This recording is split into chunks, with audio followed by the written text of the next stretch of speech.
Hey guys, GameBoy3800 here once again, and today is a very special video. We've got quite the setup here for quite the computer. This is going to be my pseudo unboxing and review for the Voodoo Envy 133. We're going to take a look at the box here. It's quite heavy. It's got the Voodoo badge here. And everywhere else is pretty plain. Not too interesting actually. Not even on the bottom. No hidden Voodoo logo there at all. I'm going to go ahead and take the top off. Show you that there's lots of orange and white. And I'll put this on top of the other big Voodoo box that I've got here. So it's out of the way. And then next up is our computer itself. We pull on this orange tab and we lift it up. You can see it's in a nice little Voodoo case. We will come back to this in just a moment. I shall put it over here next to the HP Firebird and have it dangling off the edge for help. We have another part of the box here with nothing else. Then here we have the meats, the goods. We have another box with a lot of stuff in it.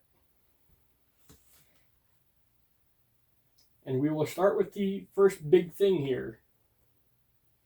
We have an eSATA drive for the laptop. It's got a little USB thing here that you can just pull out and use like so. You can work with any other eSATA port on any other laptop, but this has the Voodoo badge on front and rear. Where are you going to get another one of these? Probably nowhere.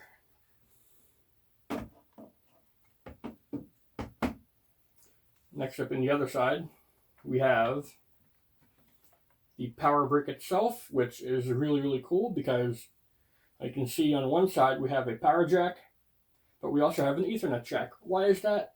Well, if you plug this into a router, it becomes a Wi-Fi hotspot. It's really cool. You have a detachable main cable here. You just plug in when you need to. And if the cable gets damaged, like how this one is here, all repaired and stuff here, you can get it replaced. Although I haven't done that because I'm lazy AF. And once again, get the Voodoo badge front and rear. You can use any other normal HP adapter, but you'll never be as cool as if you use the Voodoo adapter. Another adapter here. We have a HDMI to VGA in case you need some legacy hardware, and it's also got the Voodoo badge on it. You'll never be this cool hooking up to your projector. And then finally, the last of the actually badged things, we have the Voodoo power cable.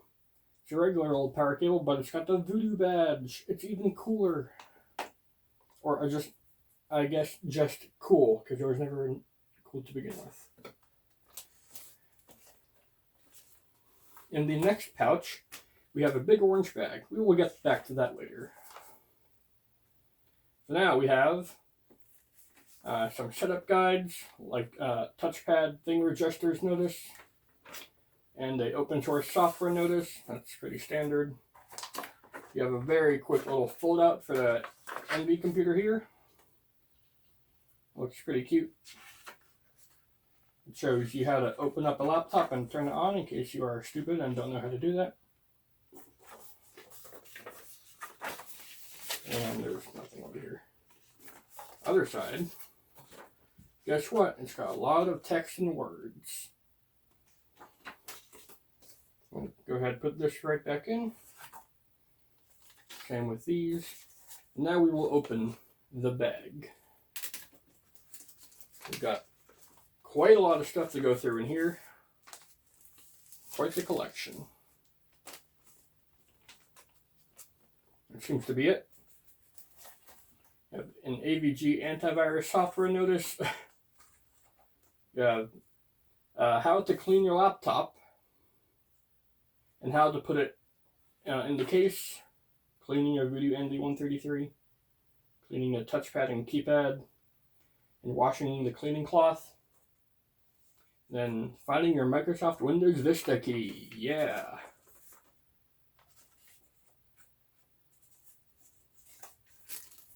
Next up, we have a notice saying that the battery is not charged and I will need to charge it before powering it up. We have quite the luxury today. It's already charged. Next up, we have a Notebook Essentials book for the 133. No, it's got a slightly damaged corner where it's folded. That devalues it by like $3 million. But it is really cool. You get some really cool color pictures of backgrounds and stuff that I actually don't have loaded on. So that's cool to see them, but not cool to not have them. It's just a basic setup thing. We have a limited warranty and support guide. Whoa, we're getting ahead of ourselves here. And it's exactly as you would expect, a warranty guide. Windows Vista thing, that's entirely uninteresting. Yeah, this is just regular Windows Vista. Don't need that. Yes, we have ourselves original Voodoo stickers. These are worth like $1 million now, except not really. We have a few driver discs, a Windows disc, and that seems to be it for the bag. Now we get onto the computer. This is probably what everyone is here to see here.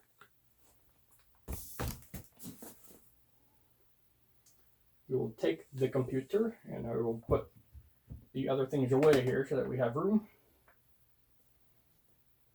Alright, here we go. Here comes the Envy. See the Voodoo badge up top and the little Voodoo orange thing up here? It says Voodoo, so you know it's a Voodoo. And out she comes. This is a very glossy black machine. So the instant I poke my finger to it, I've completely ruined the shining job I've done to it. Which is expected, let's be honest. We're going to go over ports first. On the front we have nothing. On the left we have venting. We have a headphone microphone jack. HDMI, a lock port. On the back we have more nothing. On the right side we have power, a couple USBs, more venting, and I believe that's an express card slot, so that's cool. Opening the Envy up, we have a little keyboard protector here. So that's really cool. And now we have the Envy itself. That's already got marks on the screen. Perfect. Envy itself is very thin. The touchpad is flush with the rest of the system. And now, let's power it on. You can see it's a very cool little system. It no longer has Windows Vista on it because I couldn't stand it. Instead, it's got Windows 10. That'll take about 10 years to load because that's how these old computers do. Yep. Function. We can go ahead and brighten up the screen here. Just so that you can see it's a very, very nice and bright computer screen. At least for the time. It really is a bright screen. And specs for this model, it's got 2 gigabytes of RAM. It's got, I think, a 80 or 60 gig SSD, which is pretty slow as you can tell.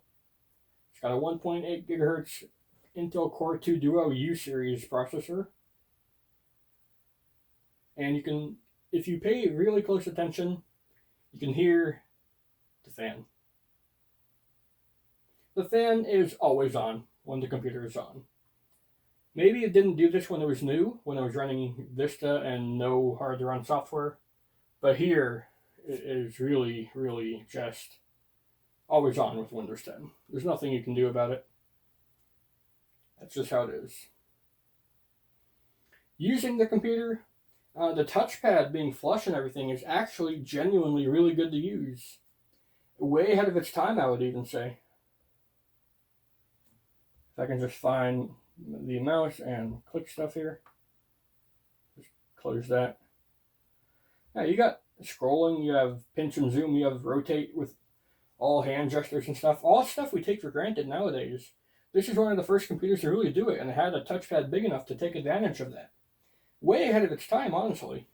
And the display is bright enough, and it's on battery power, or I guess dim enough for light sensing.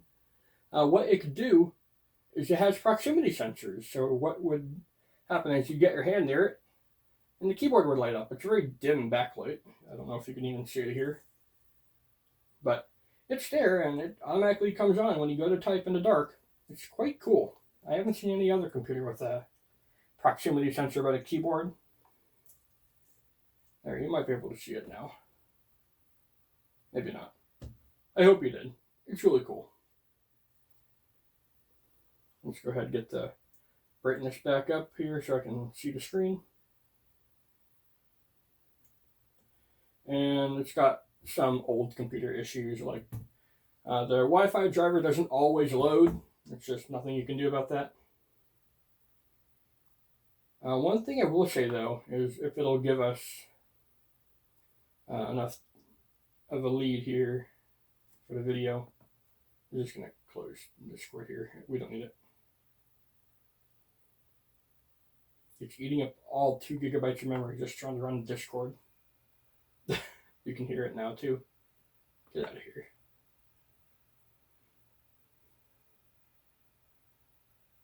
But yeah, the speakers on this, you won't believe it. It's got 4 speakers in this tiny little device. It's got 2 on either side of the palm rest and then 2 downward firing underneath. I've opened it up and looked at, not this one, but I've opened one of these up before. And I've seen it's got 4 speakers. How do they cram 4 speakers into something? What is that? Just a third of an inch thick? Half an inch, if that? It's actually incredible, and I'm hoping I can load up a song here. It's going to sound a little bit echoey because the sound profiling, but if you can get rid of that, it sounds amazing, especially if you're like right in the circle where you should be.